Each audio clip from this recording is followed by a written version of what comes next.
conflict and stop smoking weed. I did. Shit. Maybe that's why I'm crying. No, you're crying because you have a certain mental health situation, and I'm just telling you this app won't make it. You're never seeing you crying with a mental health situation.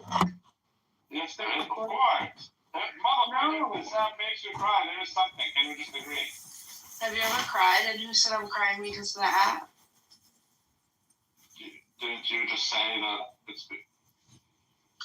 I mean, you're everywhere, that's the thing, so I don't even know. And I'm allowed to be everywhere. Okay, yeah, you have the right to be everywhere. It just makes it difficult to sympathize with you. That's all I'm saying. I don't need your sympathy. No, you don't need it, but you do want it. Otherwise, you wouldn't talk about this shit. Please, Doctor, let's just go back to having fun. Let's not be combative. No, it's nothing about. I'm super chill. I'm as happy as it can get, but I'm just letting you know. I will give you only what you need, Danny. I won't give you what you want. I'll give you what you need. And what you need is the truth. If this app pisses you off. Wait. Should we ask B how many people are on YouTube watching us? Who cares? I do. I'm asking. Is there another one of John Kittek? That's right. That's John B. I think, is B a big fan of you? I forget. I love John Katoba. I think John's cool in the yoga pictures. Me too. I only don't like the fact that he's a military man. That's it. Why? I don't respect veterans. I do. You should. No, you can respect whoever you want. No, I don't respect veterans. Sure. I don't respect people that look like they're from the Church of Satan. So, Rabbi, who's your favorite head of state in all history? Trump. Oh, actually, no. I like. Well, he's not a military man. Yeah. I like.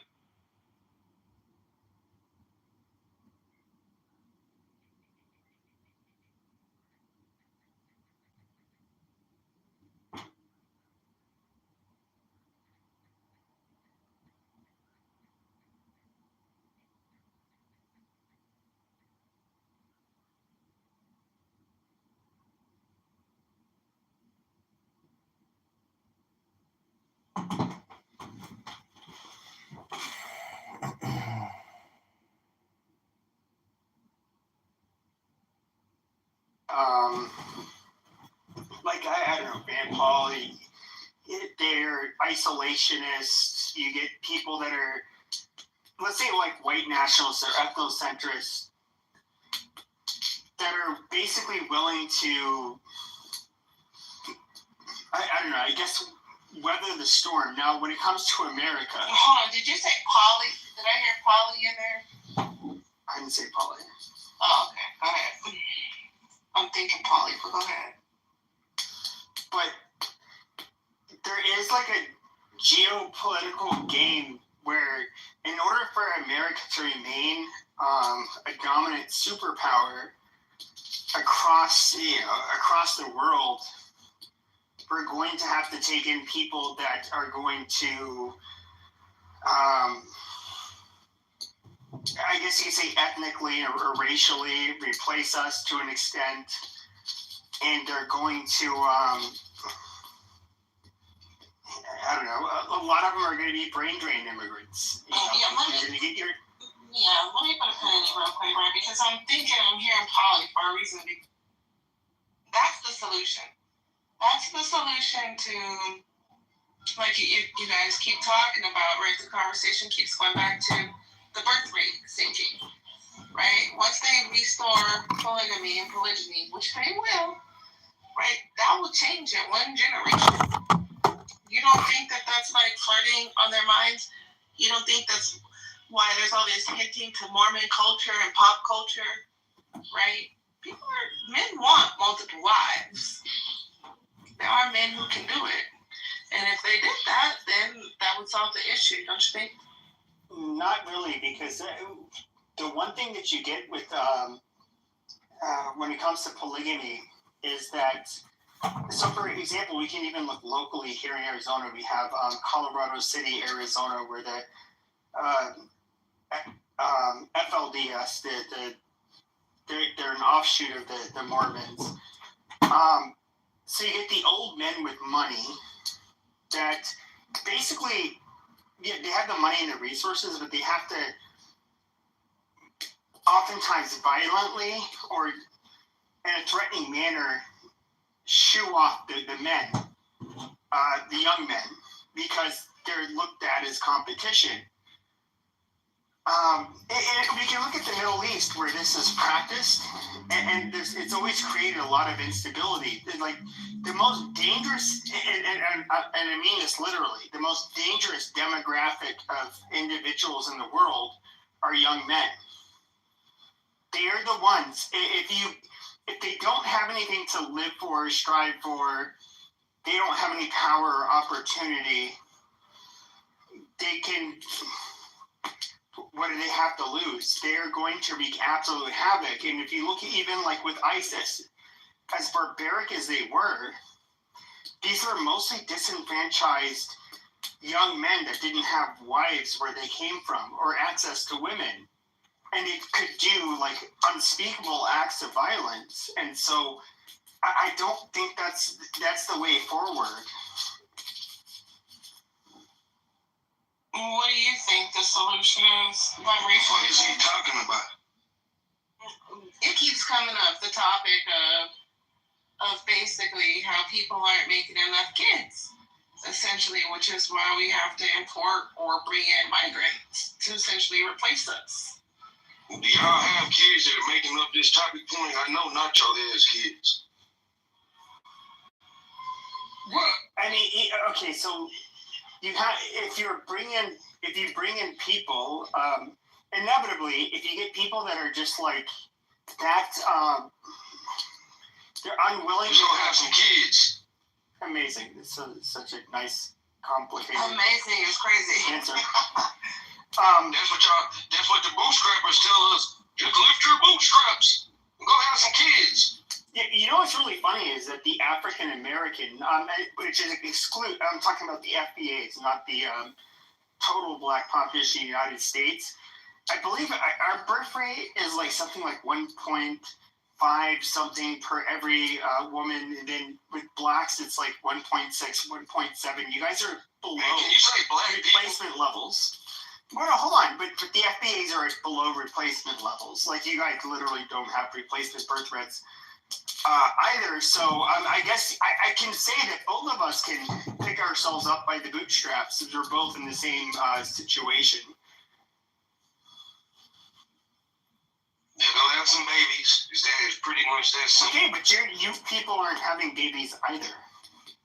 I have 3, so.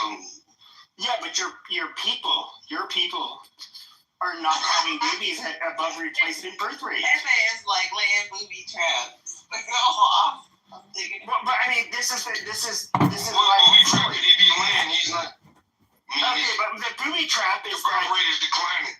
The birth rate yes, is declining. and it's declining for who else? Foundational Black Americans. In America.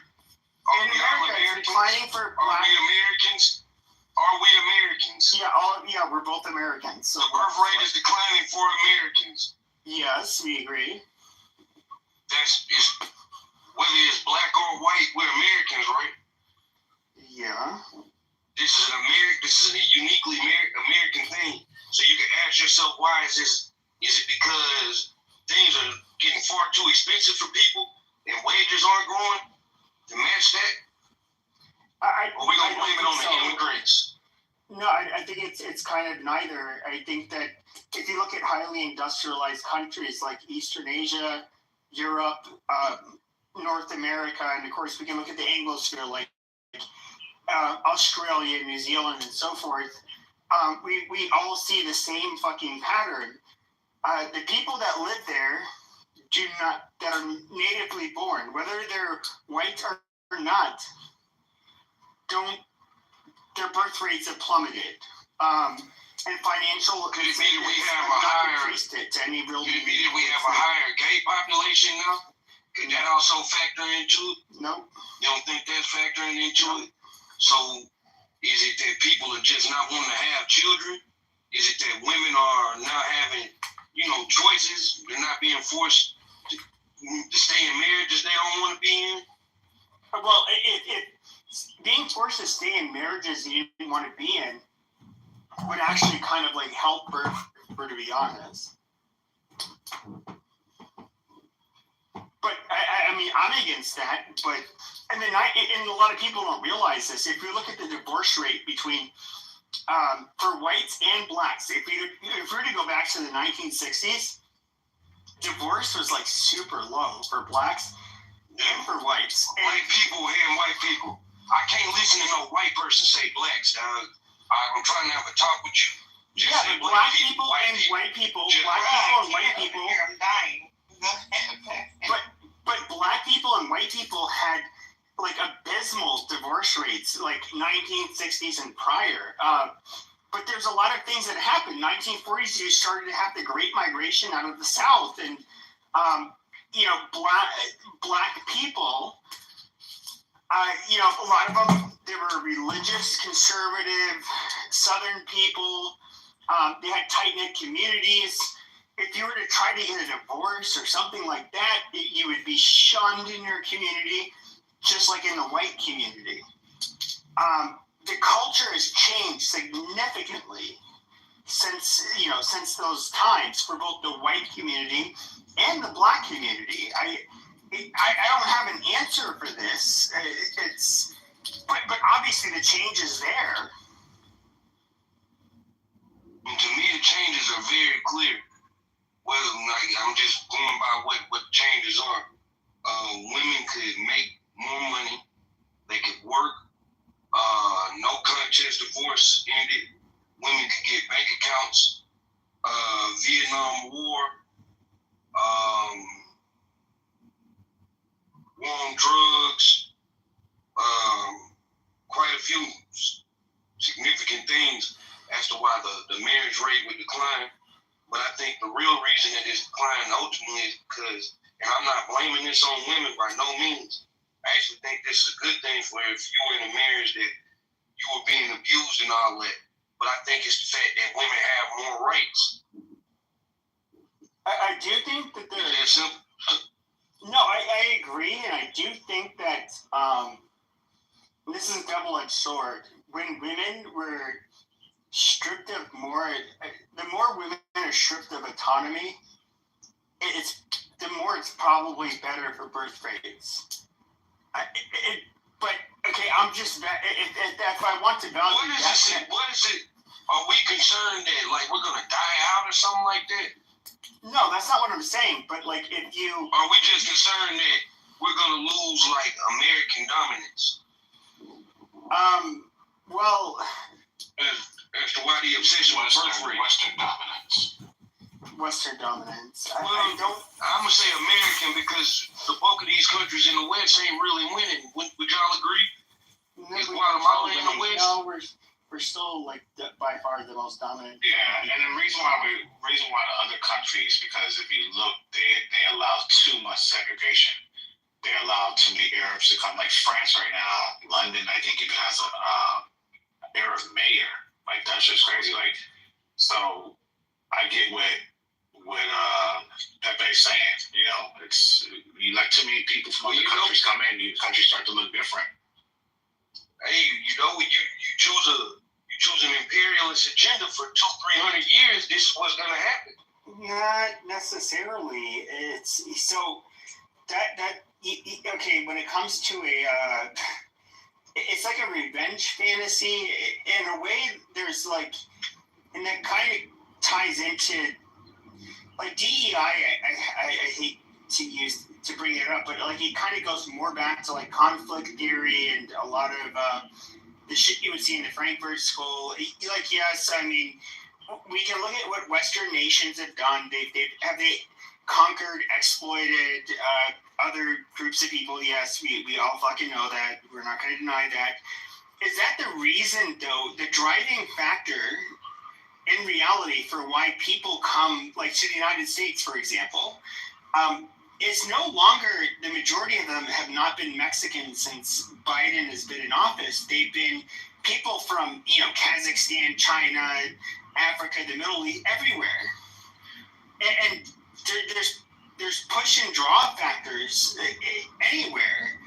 And in the United States, they want to come here because it's like, where do you have the chance of, especially economically, I mean, they want to come here. I can imagine why an immigrant would want to come here if you're in a place, if you're in a third world country, if you're in a place where it's a dictator, if you're in a war-torn situation, and America is supposedly the beacon of hope for the world, it would make sense why you would want to get here. But even if you look at like 20 years ago, Mexico didn't have a dictator, but it was financially far worse off than it was in the United States. Well, that's why. So you could come here and you could work off. I just said war-torn.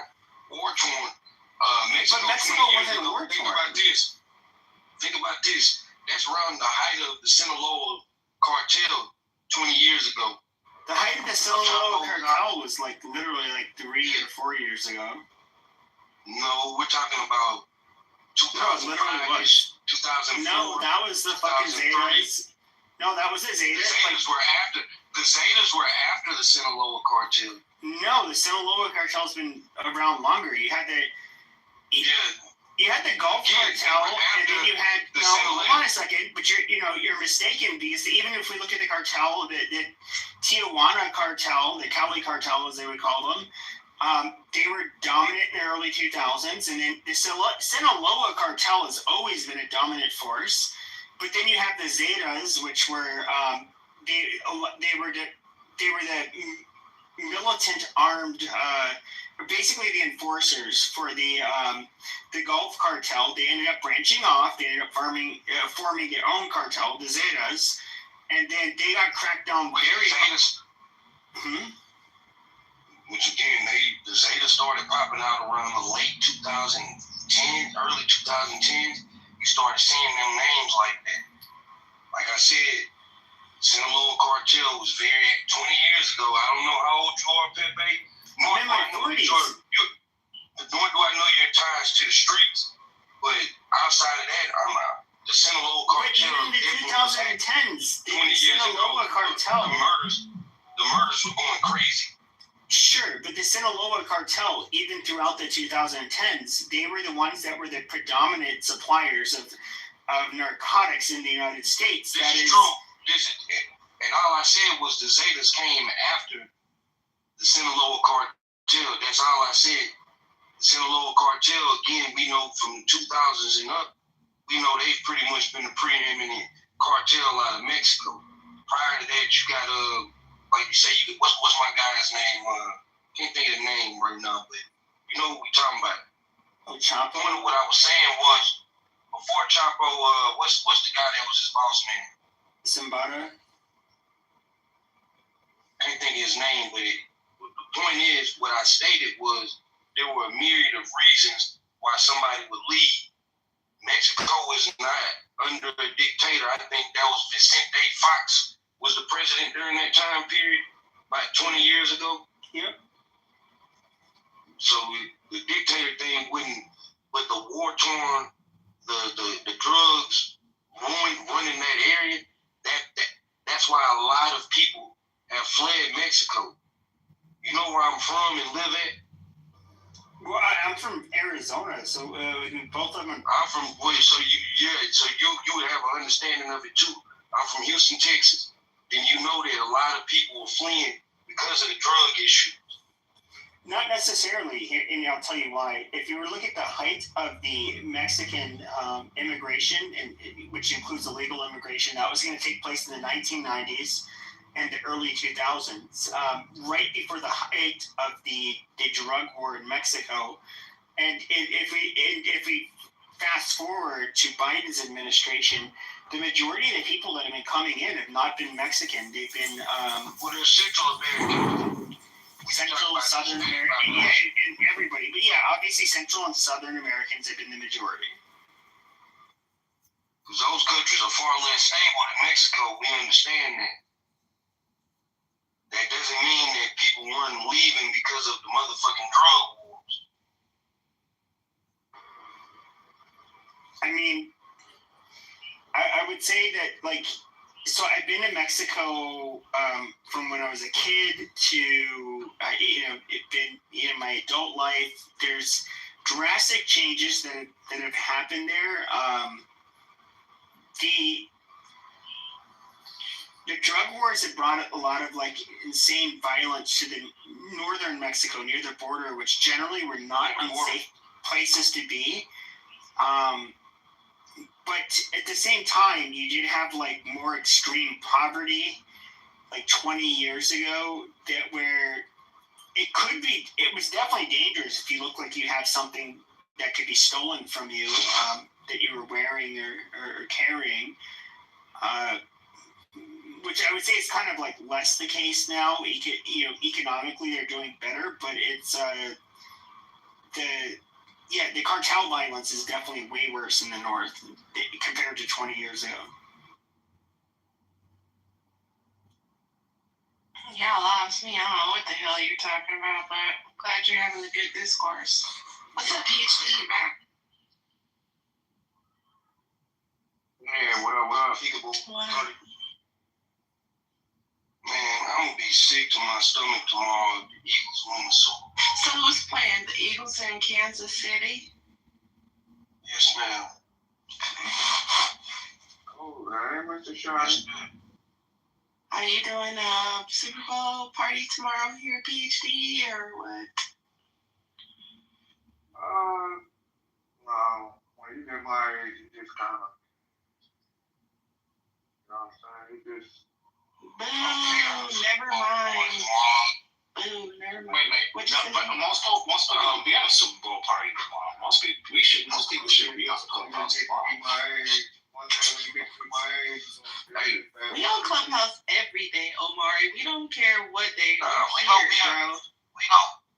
Clubhouses. This is what it is. I accept this about a year ago. Man, I'm talking to somebody tell you lock it out. I'll be honest with you. No, we Somebody said, man. So clubhouse Super Bowl party here is. Facts.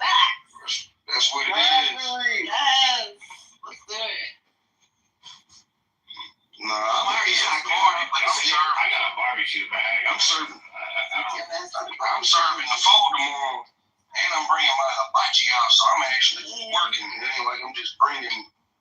Making that famous rice. I'm bringing nachos. They wanted a whole salt fried rice experience. So I got a friend of mine made me a brisket. You make that rice like they do it.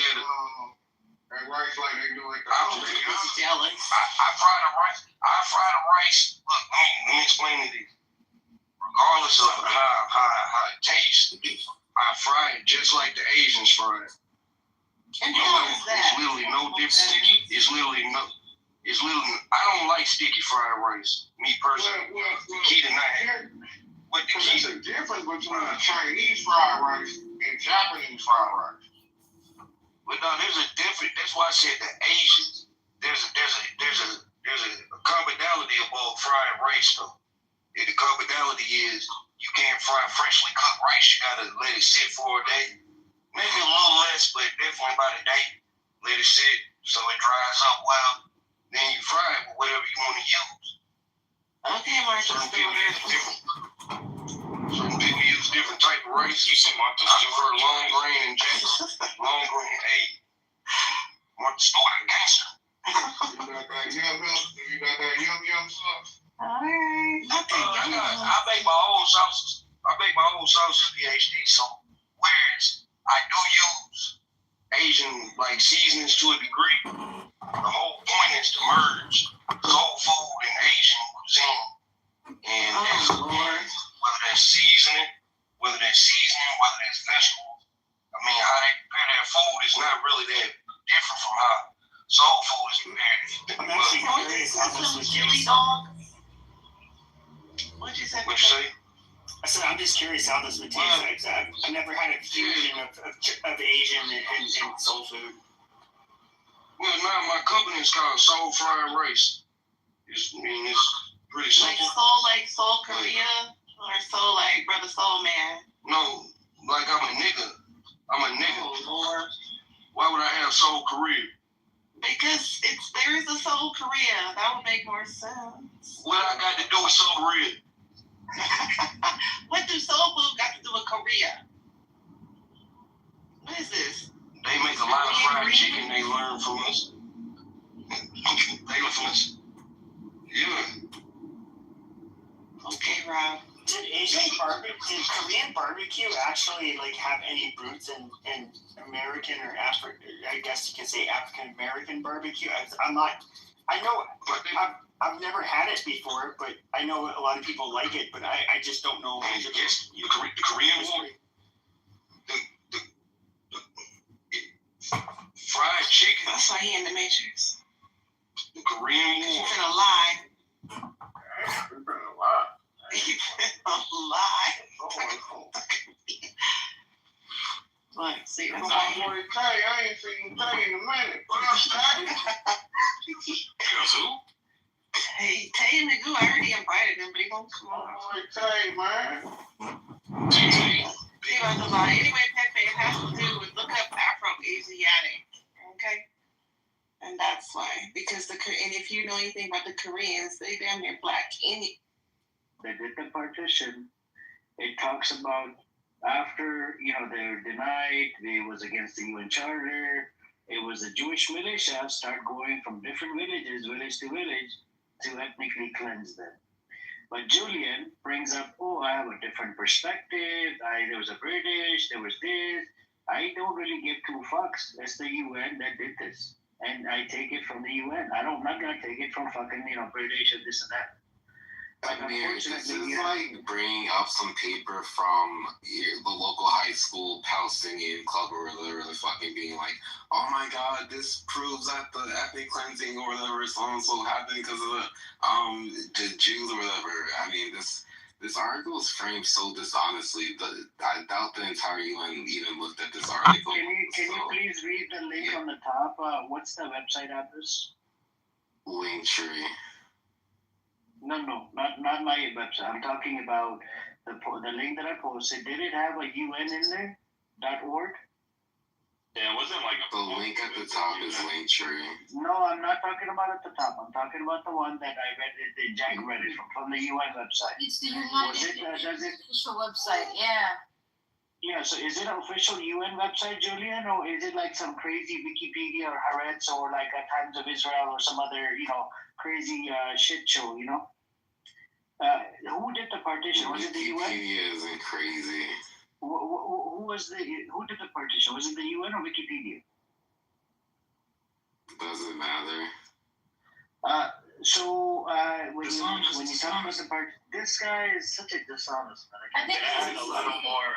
This article is dishonest. I appreciate you. So during the initiation of this partition, before people voted on it, there was a lot of pressure from Zionist Jews actually in the United States who put pressure on the Democratic Party to put pressure literally on other countries to vote in favor for it, which is pretty crazy.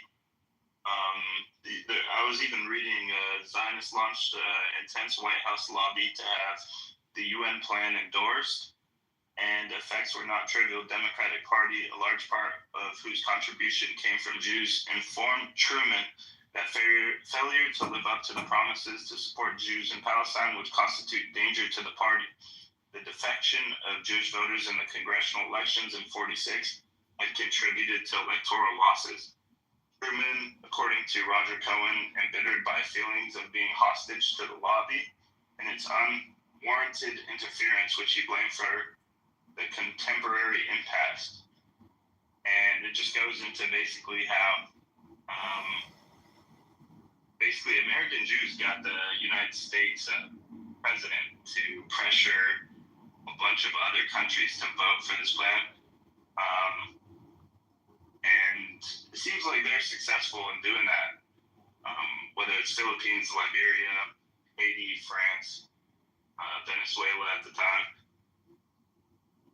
That was kind of coming from lobbies in the United States, which sucks, but yeah, it's those same lobbies are still very active in the United States. I've heard recordings of Nixon complaining about it, many other presidents, but nowadays they just kind of accepted it, and they just take their money and they have no problem voting for whatever the fuck Israel wants. Oh, wow. American Jews advocate for something that benefited them. How tyrannical. I wish blacks had that mindset. Wait, you just said I wish blacks had that mindset? Julian, Yes. you're a fucking This is how queer blacks think.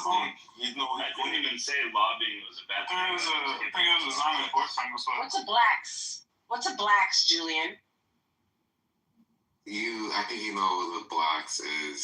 Well, you know what's crazy? Like the queers, right? 97% of African Americans vote for the same party.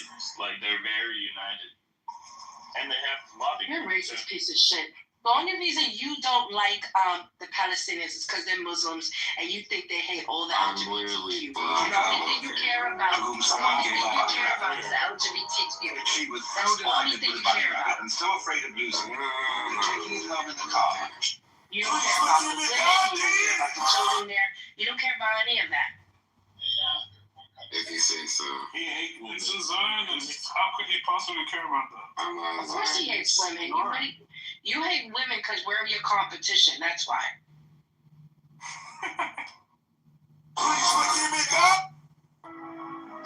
Not really. Zionist. Anyways, I think, and then how do we compare the Nazism versus the Zionism, right? I actually have a pretty good article on this, how Nazism is Zionism, right? They both wanted to state for themselves, and there's a lot of similarities, right? They did not want, the Nazi wanted self-determination, just, only his people, whatever. Chosen people. Not chosen people, and same thing inside the Jewish state, the chosen people. Caston, did you want to say something? I haven't heard from you. Caston, are you there? Just listening. You're just listening? Are you from the pro-Pali or pro-Israeli side? Probably pro-Israeli. You're pro-Israeli? Okay. How much do you love Israel? Do you love it? Really too much? Or is it like a little bit here and there? I wouldn't say love, just support it. Okay.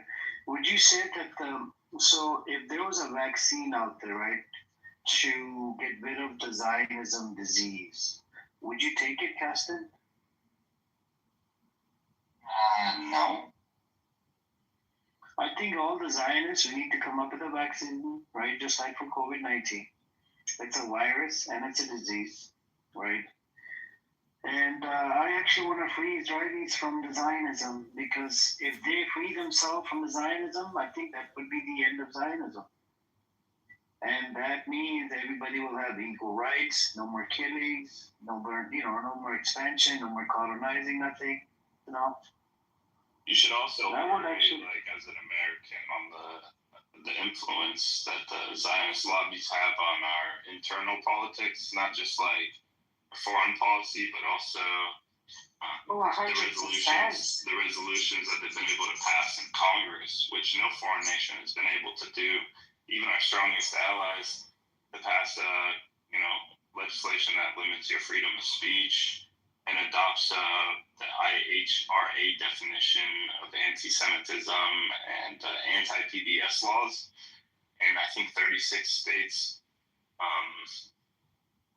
Sometimes we need to keep allies as allies, but not necessarily let them dictate our internal, There are a lot of these policies. Well, there's actually a lot of lobbies in the United States. Well, there's lobbies for the corn industry, the oil industry. I think that's probably more. I didn't know that was a Zionist talking points about how there's thousands of lobbies in the United States. For example, the oil industry is probably way more powerful than any But other. the problem is it's not a what about thing either, because there are It kind of is a lot about argument. yeah, let's say here from Caston, what would you have to say, Caston? I got a little dark, don't you think? I mean, I'm back.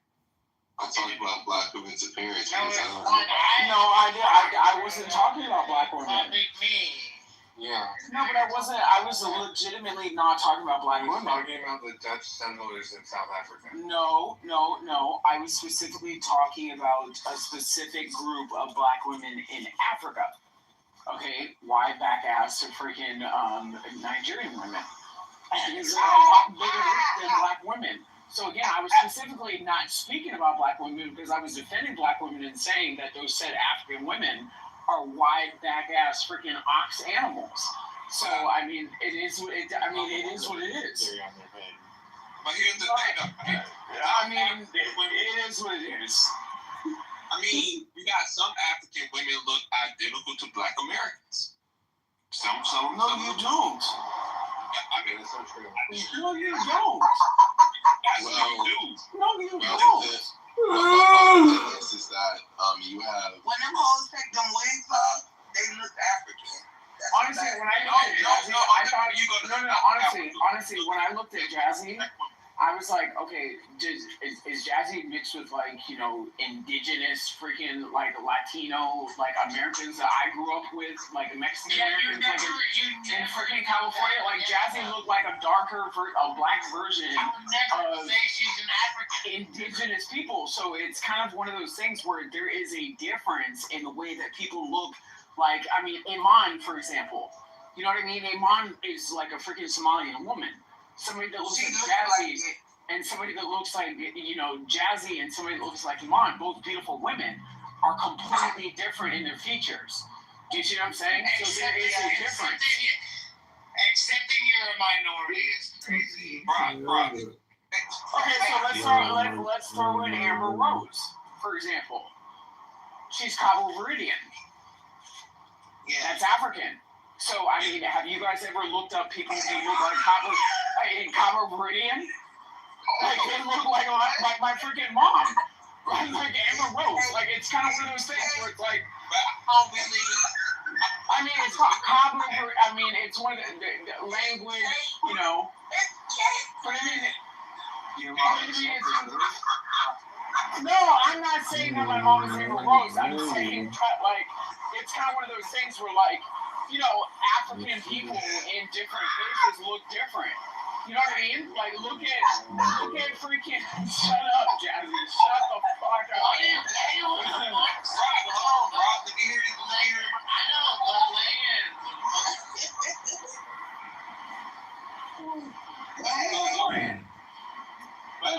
Like, my whole point is just like, yo, like, y'all need to look and just like look at different people in different places. Like, you know what I mean? Like everybody that says that these people are black, like, look at Aboriginals in freaking, like, in freaking Australia. You know, look at people like the Machi Indians in freaking Colombia going from Panama into Colombia. You know what I mean? Like, it's kind of one of those things where it's like, no, all black people are not the same. And to be very honest with you, I personally feel like a lot of Jazzy's people and a lot of black indigenous people in the same and like kind have basically been pushed from, you know, those Aztec, you know, a lot of Killing UN ambassador is doing. Wow, I learn something new every day. That's crazy. He was assassinated by a Jewish terrorist. So don't ever let him get away with this stupid narrative that the Jews were my narrative, okay. I didn't say you, did I? Mute up. It's the Jews were You were addressing me already, not woman. They wanted more, and they killed the UN. And you know what? I'm gonna add one more thing. Yeah, Sister Serena, I'm just saying, let him respect women. He keeps calling women. Like, you're his sister or his mom. We'll talk to your sister or your mom like that. Don't talk to our sister. Yeah, he's nothing. His words mean nothing. I just want to learn something else I learned from talking to Nathan on this app. Remember Nathan used to come in our spaces? I looked into it. What happened was the group who murdered him, they were the Lehi gang, who were later, you know, absorbed into the IDF. The Israelis made a big show, like you said, how the Swedes and the UN were mad. They were like, how dare you kill our UN diplomat? So the Jews made a big show, just once.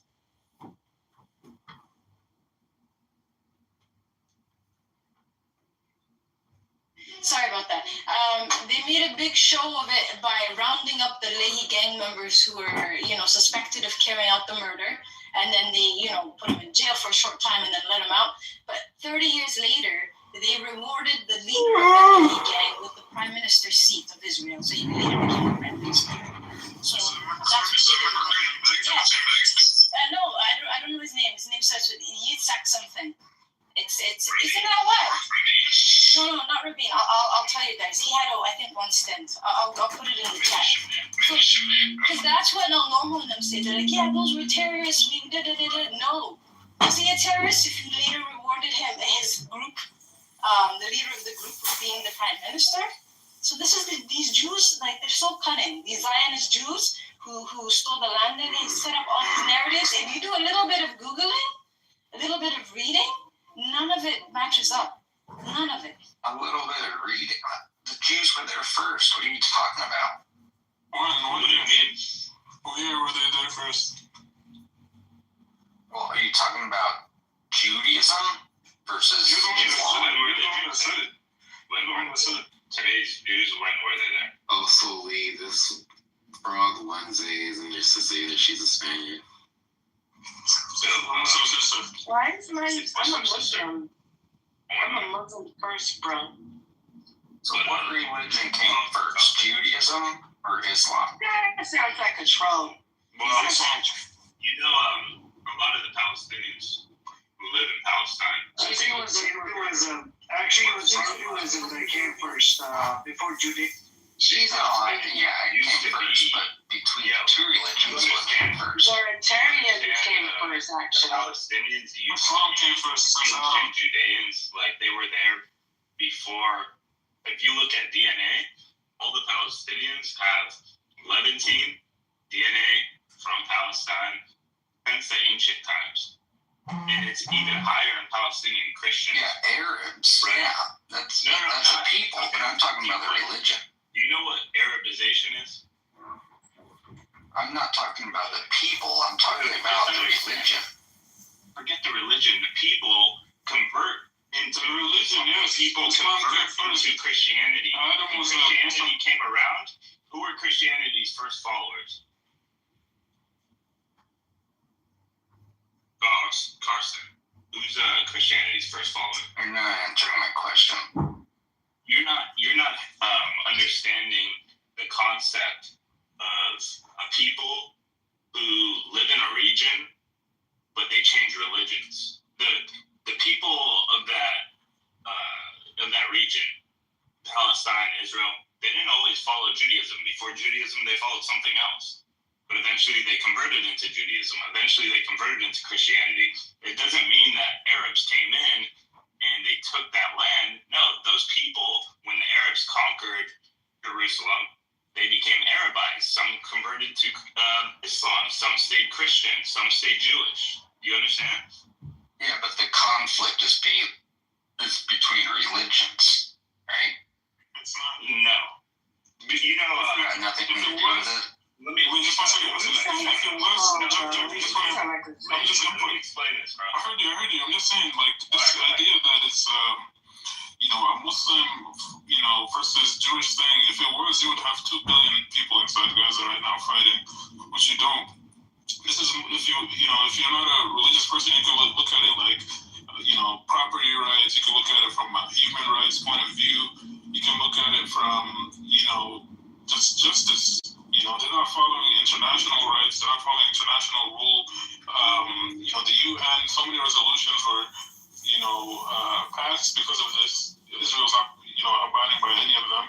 They have Gaza under siege for the last, 17 years. So it has nothing to do with religion. They're just saying, religion, because that's the low-hanging fruit. But it has nothing to do with religion. Well, what are the religious practices in Gaza? Why does that matter? It doesn't have to do anything with religion. Just a second. I think it does. Carson, before, when There's a T in there. Read the name. Carlson. Caston, my bad. Do you know when Hamas came around? Is it 02 or something like that? No, it was the late 80s, right? before Hamas came around in the late 80s, Palestinians have been fighting against Zionist occupations. Why? That's my exact point. Why were they fighting? What was going on? Let me give you some context so you understand a little better, please. The Palestinians have been fighting Zionism even before the State of Israel was created. It wasn't a religious thing. It was simply these people are moving into our land and illegally immigrating here in big numbers because they follow this, not even a religious movement. Zionism is more of a secular movement, especially at the time. Theodor Herzl didn't believe in God. The Palestinians utterly rejected this movement because it was a threat to their state, their peoplehood, which clearly is a valid threat. But it wasn't just Muslims fighting against Christians, or Muslims fighting against Jews. The Muslims and the Christians and the non-Jews were all threatened by Zionism. That's why when you look at all the Palestinian resistance movements prior to the late 80s and the rebels, Hamas, none of them had any religious connotation at all, not one. Even, the PFLP, which was the most radical group, was led by George Habash. He was a Palestinian Christian. His family in 1948 was attacked by the Irgun, the Zionist terrorist group, according to the U.S. and the UK governments. And Israel. They shot not Israel. They shot his sister in the face, right? And they forced him and the rest of his family to flee to Lebanon. So it's not necessarily, he's a Christian man, right? Just as many other Palestinian leaders before him and resistance leaders before him. Because they're not fighting for Christian nationalism, they're fighting for their land and trying to get back what was taken from them, right? And I think anyone can kind of relate to that.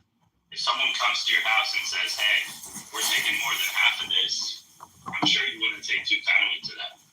There was Jews in Palestine prior to the Zionist movement. They were about 7% of the population, right? They were a minority. It doesn't mean that the Muslims and Christians had all came in from different, countries over a period of time. Those Muslims and Christians have always been Palestinian. They've always been in that territory of Palestine. That's before the Romans, since the ancient Judea, all this shit. They just converted into different religions. It's the same people. It's not because they hate Jews. It's just these Jewish people came with a movement that sought to displace them, and that's it.